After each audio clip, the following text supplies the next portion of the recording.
The first leg of Honolulu's rail project is expected to open this July. So what can riders expect, and could plans change? Joining us now with more is John Nouchi, Deputy Director of the city's Department of Transportation Services. Good morning, John. Thanks for stopping by this morning. Morning, Christine. Now, we had Lori Kahikina on last week. She's the head of HART. Of course, HART is responsible for a portion of the construction and city responsible for other aspects such as hours of operation, fares, safety plans. So that's why we wanted to bring the both of you on. So let's get into the basics first. Let's talk about the fares and what riders need to know. I think one of the most important things we want all the riders to know: your ticket to rail, your Holo card.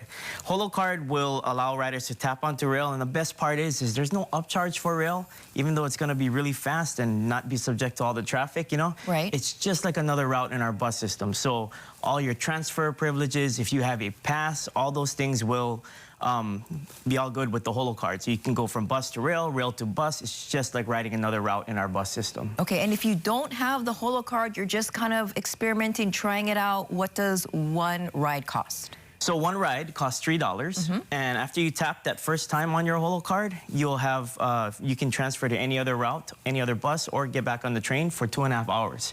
So you can get a Holo card at the rail station once we open, or you can go to any of our vendors online at holocard.net. And talk about the hours of operation and how frequent the trains will be coming by. Sure. In our initial opening, the first 10.7 miles between East Kapolei and Aloha Stadium, the trains will operate between 5 a.m. and 7 p.m. on weekdays. And on weekends and holidays, it'll operate between 8 a.m. and 7 p.m. Okay. And that whole time, whenever the train is running, you know above you, the train will come every 10 minutes. So there's that guarantee that, you know, even if you just missed one, the longest you'll probably have to wait is 9 or 10 minutes. And what is that capacity? Say you do either miss one, or maybe, who knows, the train might be so filled you have to wait for the next train. That would be amazing.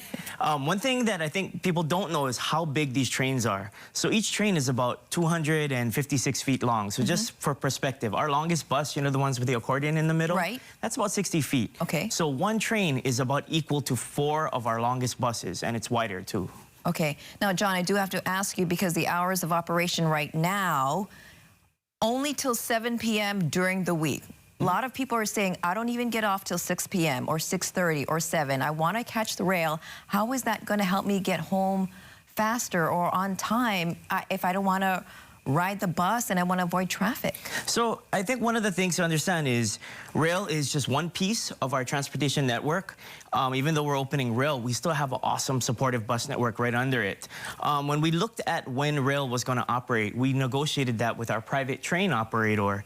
And we looked at where our bus ridership was in that first 10.7 miles between East Kapolei and Aloha Stadium. And we noticed that the ridership fell off steeply after 7 p.m. However, after rail stops operating, we still have a bunch of routes that do that same service along Kamehameha and Farrington out to Kapolei. And actually, a lot of people don't know this too, but we have a Route 40, which operates between Makaha and Ala Moana Center, that operates 24 hours a day, 365 days a year. So there's always service underneath the rail alignment, even when rail is not operating. But if, after things get going, and you realize, you know what, maybe we should extend or maybe even shorten the amount of time that the hours are running, you could do that, but it's going to cost more? It could cost more or less. If we shorten, of course, it could cost less. If we extend, of course, it would cost more. We have pre-negotiated with the operator, you know, how much things cost. Okay. And we can go back in for negotiations if we find that the hours of operation are not sufficient you know, to meet our demand. How much more are we talking about? Say you extend it even just 1 hour to 8 p.m. That's some complicated math there, because it all factors into stuff like how much extra wear, how much more mileage we get on the train, so I can't really say it right now. Okay, let's talk about safety plans, because the city is also responsible for the safety of the riders. What if, knock on wood, something happens, okay? The train maybe gets stuck. What's the safety plan? I think as soon as anything happened, we have a little bit, maybe about 2,000 cameras system-wide, so on board all the trains. at the stations, at the parking rides, at the transit centers. And we have a rail operations center that constantly monitors that. There's a video wall that shows everything going on. We also have, these cameras are very smart. So in certain situations, the camera will automatically zoom to certain events that are happening. And basically, if anybody on board the train sees anything, there are emergency buttons they can activate and notify people. But most of the time, I'd say that our operations personnel would know about it already.